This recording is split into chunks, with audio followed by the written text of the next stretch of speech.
राजस्थान के पश्चिमी सीमांत के सुनहरे चमकते रेतीले धोरों का रेगिस्तान। रेगिस्तान की जमीन सूरवीरों की जननी रही है। यहाँ के सूरवीरों के किस्से इतिहास के पन्नों पर स्वर्ण अक्षरों में दर्ज हैं। रेगिस्तान की इस जमीन की एक शख्सियत ऐसी भी हुई जिसकी आंख से आंख मिलाकर बात करने में बड़े से बड़ा तुर्म खान भी संकोच करता था। इस शख्सियत ने 1971 में पाकिस्तान से सिंध को अलग करके वहां पर 6 महीने तक भारत की शासन व्यवस्था चलाने में भारत सरकार का सहयोग किया।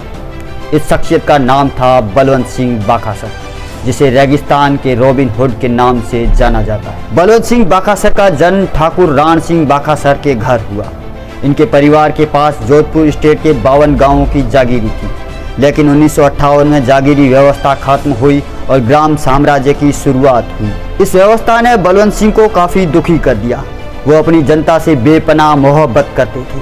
उन्हें अपनी जनता पर कानून का डंडा नागवार गुजरा। उन्होंने व्यवस्था के खिलाफ बगावत कर दी और बागी बन गए। बागी बनने के बाद उन्होंने उन लोगों से टक्कर ली जो उनकी जनता पर अत्याचार करते थे। डकैत बलवंत सिंह ने अपने जीवन में कभी किसी गरीब को नहीं लूटा। उन्होंने ऐसे लोगों को सबक सिखाया जो अपनी ताकत के दम पर लोगों को लूटते और अत्याचार करते थे। ताकतवर लोगों से धन लूटकर वो गरीबों में बांट देते थे। ऐसे में उन्हें रेगिस्तान का रॉबिन हुड कहा जाता है। लोगों का उन पर विश्वास था और वो हमेशा जो कहते थे वो करते थे। जो बात तय करते थे मुझे ये करना है, चाहे उसका इंतज़ाम कुछ भी आए। जो आदमी पहले रिजल्ट की चिंता करता है वो आगे कुछ नहीं कर पाता है। कभी कोई रिजल्ट की चिंता नहीं करता है वही आगे सब कुछ कर पाता है। मैं बिल्कुल, मेरी शादी के 1 साल बाद उनका देहांत हुआ। 1992 में 91 में मेरी शादी हुई। तो उस समय में उनकी बुजुर्ग अवस्था थी। वैसे कोई उनकी उम्र भी बहुत बड़ी नहीं थी, लेकिन गांधव पे एक एक्सीडेंट हो गया था। उसकी वजह से उनके शरीर को काफ़ी जो 67 साल ही उन्होंने उम्र ली, 67 जी। दादाजी की शादी कच्छ में विजपासर गांव सगत सिंह जी जाडेजा कायाणी जाडेजा परिवार के वहाँ हुई थी। वो पढ़े लिखे, वो कहते थे कि पढ़ाई तो एक किताबी ज्ञान होता है।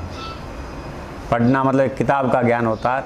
उनका ज्ञान है वो अटूट ज्ञान था, जिस ज्ञान की आप कुछ व्याख्या नहीं कर सकते हैं। जागीरी थी 52 गांव की हमारे बाखासर में।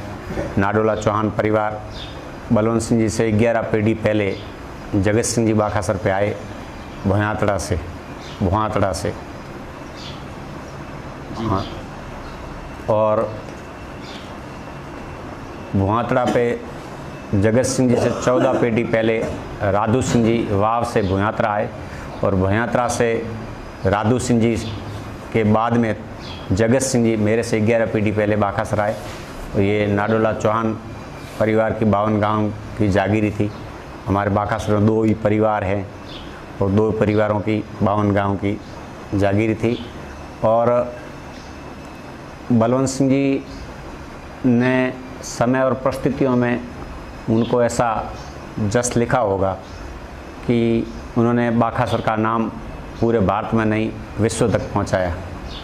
1971 के युद्ध के बाद भारत सरकार की मंशा थी कि पाकिस्तान के सिंध प्रांत को पाकिस्तान से अलग कर उसे भारत में मिलाया जाए। ऐसे में महाराजा भवानी सिंह, जो कि भारतीय सेना के पैरा कमांडर थे, उन्होंने सरकार को सुझाव दिया कि बाखासर के बलवंत सिंह सिंध को पाकिस्तान से अलग करने का पूरा मादा रखते हैं। उन्हें संपूर्ण सिंध प्रांत के अच्छी भौगोलिक जानकारी है। जिसके बाद सरकार के निर्देश पर चौहटन के तत्कालीन पुलिस डिप्टी भंवर सिंह डांगावास ने बलवंत सिंह से बात की और उन्हें पाकिस्तान से सिंध को अलग करने के लिए मना लिया। बलवंत सिंह का साथ मिलते ही भारतीय सेना महाराजा भवानी सिंह की अगुवाई में सरूपे के तला गांव से पाकिस्तान के अंदर घुस गई और पाकिस्तानी सेना को चारों खाने चित्त करते हुए 180 किलोमीटर अंदर तक भारत के झंडे गाड़ दिए। पाकिस्तान के छाछरो गांव को भी भारतीय सेना ने अपने कब्जे में ले लिया।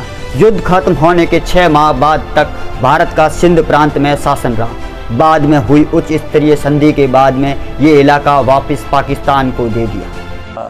देश की हर विभाग के साथ,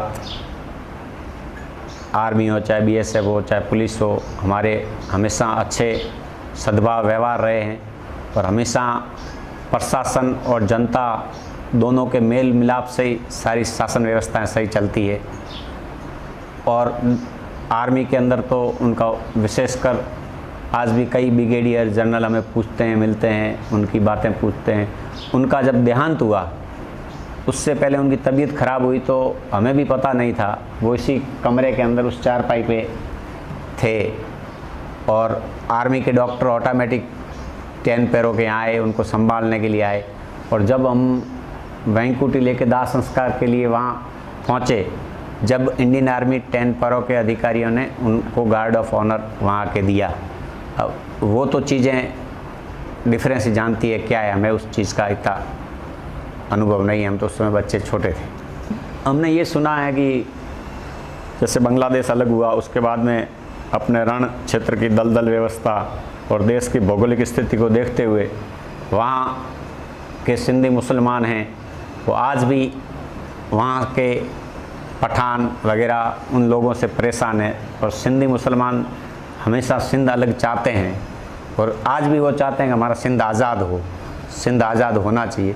उसके तहत कोई योजना बनी होगी, उसमें जयपुर महाराजा भवानी सिंह जी के साथ उन्होंने सहयोग करके, उनको वहाँ की भौगोलिक स्थिति का पूरा ध्यान था तो उन्होंने सहयोग करते हुए सिंध को अलग करवाने के लिए 1971 में अपनी भारत की पूरी सेना 4 दिन के अंदर छाछरौ फतेह कर चुकी थी और अपने डिफेंस वहाँ पहुँच चुकी थी।